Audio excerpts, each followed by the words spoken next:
ಎಲ್ಲರಿಗೂ ನಮಸ್ಕಾರಗಳು. ನಿಮಗೂ ಕೂಡ ಈ ವಿಡಿಯೋ ಇಷ್ಟ ಆಗಿದ್ದಲ್ಲಿ ವಿಡಿಯೋಕ್ಕೆ ಒಂದು ಲೈಕ್ ಮಾಡಿ, ಶೇರ್ ಮಾಡಿ, ಸಬ್ಸ್ಕ್ರೈಬ್ ಮಾಡಿ. ಜನಸಂಖ್ಯಾ ಸ್ಫೋಟ ಪ್ರಬಂಧ.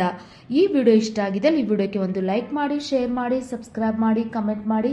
ಯಾವುದೇ ವಿಡಿಯೋ ಬೇಕಂದ್ರೂ ಕಮೆಂಟ್ ಮೂಲಕ ತಿಳಿಸಿ. ಪೀಠಿಕೆ: ಒಂದು ನಿರ್ದಿಷ್ಟ ಭೂಭಾಗದಲ್ಲಿ ಸ್ವಲ್ಪ ಸಮಯದಲ್ಲೇ ಜನಸಂಖ್ಯೆಯು ತೀವ್ರಗತಿಯಲ್ಲಿ ಹೆಚ್ಚಾಗುವುದನ್ನೇ ಜನಸಂಖ್ಯಾ ಸ್ಫೋಟವೆನ್ನಲಾಗುತ್ತದೆ. ಒಂದು ನಿರ್ದಿಷ್ಟ ಭೂಭಾಗದಲ್ಲಿ ಸ್ವಲ್ಪ ಸಮಯದಲ್ಲಿ ಅಂದರೆ ಒಂದು 6 ತಿಂಗಳು, ಒಂದು 6 ಇಯರ್ ಅಥವಾ 10 ಇಯರ್ ಅಷ್ಟರೊಳಗಾಗಿ ತೀವ್ರ ಗತಿಯಲ್ಲಿ ಹೆಚ್ಚಾಗುವುದನ್ನು ಜನಸಂಖ್ಯಾ ಸ್ಫೋಟವೆನ್ನಲಾಗುತ್ತದೆ. ಆಫ್ರಿಕಾ, ಏಷ್ಯಾ ಮತ್ತು ಲ್ಯಾಟಿನ್ ಅಮೆರಿಕ ರಾಷ್ಟ್ರಗಳು ಈ ಸಮಸ್ಯೆಯಿಂದ ತತ್ತರಿಸುತ್ತಿರುವ ಪ್ರದೇಶಗಳಾಗಿವೆ. ಜನಸಂಖ್ಯೆಯು ಹೆಚ್ಚಳದಿಂದ ಆಹಾರದ ಅಭಾವ, ನಿರುದ್ಯೋಗ, ವಸತಿ ಮುಂತಾದ ಆರ್ಥಿಕ ಸಾಮಾಜಿಕ ಸಮಸ್ಯೆಗಳು ತೀವ್ರವಾಗುತ್ತವೆ. ವಿವರಣೆ: ಹಿಂದೆ ಪ್ಲೇಗ್, ಸಿಡುಬು, ಮಲೇರಿಯಾ, ವಿಷಮ ಶೀತ ಜ್ವರ ಮೊದಲಾದ ಮಾರಕ ರೋಗಗಳಿದ್ದವು. ಇವು ಜನರನ್ನು ಬಲಿ ತೆಗೆದುಕೊಳ್ಳುತ್ತಿದ್ದವು. ಹೀಗಾಗಿ ಜನಸಂಖ್ಯೆ ನಿಯಂತ್ರಣದಲ್ಲಿರುತ್ತಿತ್ತು.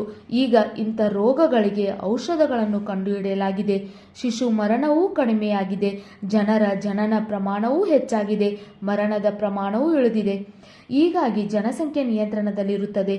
ಈಗ ಇಂಥ ರೋಗಗಳಿಗೆ ಔಷಧಿಗಳನ್ನು ಕಂಡುಹಿಡಿಯಲಾಗಿದೆ. ಶಿಶು ಮರಣವೂ ಕಡಿಮೆಯಾಗಿದೆ. ಜನರ ಜನನ ಪ್ರಮಾಣವೂ ಹೆಚ್ಚಾಗಿದೆ. ಮರಣದ ಪ್ರಮಾಣವೂ ಇಳಿದಿದೆ. ಇದರಿಂದಾಗಿ ಜನಸಂಖ್ಯೆಯು ಹೆಚ್ಚಾಗುತ್ತಿದೆ. ಭಾರತದಲ್ಲೀಗ 100 ಕೋಟಿಗೂ ಹೆಚ್ಚು ಜನರಿದ್ದಾರೆ. ಭಾರತಕ್ಕಿಂತ ಹೆಚ್ಚು ಜನಸಂಖ್ಯೆ ಇರುವ ದೇಶವೆಂದರೆ ಚೀನಾ ಮಾತ್ರ. ಅಜ್ಞಾನ, ಅನಕ್ಷರತೆ, ಮೂಢನಂಬಿಕೆ, ಧರ್ಮಾಂಧತೆ, ಬಾಲ್ಯವಿವಾಹ ಮುಂತಾದವು ಜನಸಂಖ್ಯೆ ಹೆಚ್ಚಳಕ್ಕೆ ಕಾರಣವಾಗಿವೆ. ಇದರಿಂದಾಗಿ ಜನಸಂಖ್ಯೆ ಹೆಚ್ಚಾಗುತ್ತದೆ. ಭಾರತದಲ್ಲೀಗ 100 ಕೋಟಿಗೂ ಹೆಚ್ಚು ಜನರಿದ್ದಾರೆ. ಭಾರತಕ್ಕಿಂತ ಹೆಚ್ಚು ಜನಸಂಖ್ಯೆ ಇರುವ ದೇಶವೆಂದರೆ ಚೀನಾ ಮಾತ್ರ. ಅಜ್ಞಾನ, ಅನಕ್ಷರತೆ, ಮೂಢನಂಬಿಕೆ, ಧರ್ಮಾಂಧತೆ, ಬಾಲ್ಯವಿವಾಹ ಮುಂತಾದವು ಜನಸಂಖ್ಯೆ ಹೆಚ್ಚಳಕ್ಕೆ ಕಾರಣವಾಗಿವೆ.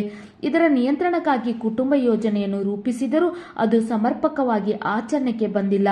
ಅಜ್ಞಾನ, ಧಾರ್ಮಿಕ ಭಾವನೆಗಳು ಕುಟುಂಬ ಯೋಜನೆಗೆ ಪ್ರಬಲವಾದ ತಡೆಗಳಾಗಿವೆ. ನಗರಗಳಲ್ಲಿ ಜನಸಂಖ್ಯೆ ಹೆಚ್ಚಳದಿಂದ ವಸತಿ, ಉದ್ಯೋಗ, ಆಹಾರ ಪೂರೈಕೆ, ನೈರ್ಮಲ್ಯ ಮೊದಲಾದವು ಹದಗೆಡುತ್ತವೆ.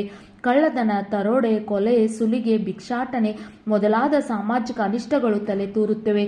ಉಪಸಂಹಾರ: ಈ ಸಮಸ್ಯೆಯ ಪರಿಹಾರಕ್ಕೆ ಕೆಲವು ತ್ವರಿತ ಕಾರ್ಯಗಳನ್ನು ಕೈಗೊಳ್ಳಬೇಕು. ಸ್ತ್ರೀ ಪುರುಷರ ವಿವಾಹದ ವಯಸ್ಸಿನ ಮಿತಿಯನ್ನು ಹೆಚ್ಚಿಸಬೇಕು. ಲೈಂಗಿಕ ಶಿಕ್ಷಣವನ್ನು ನೀಡಬೇಕು. ಜನಸಂಖ್ಯಾ ಸ್ಫೋಟದಿಂದಾಗುವ ಅಪಾಯಗಳನ್ನು ಎಲ್ಲರಿಗೂ ತಿಳಿಸಬೇಕು.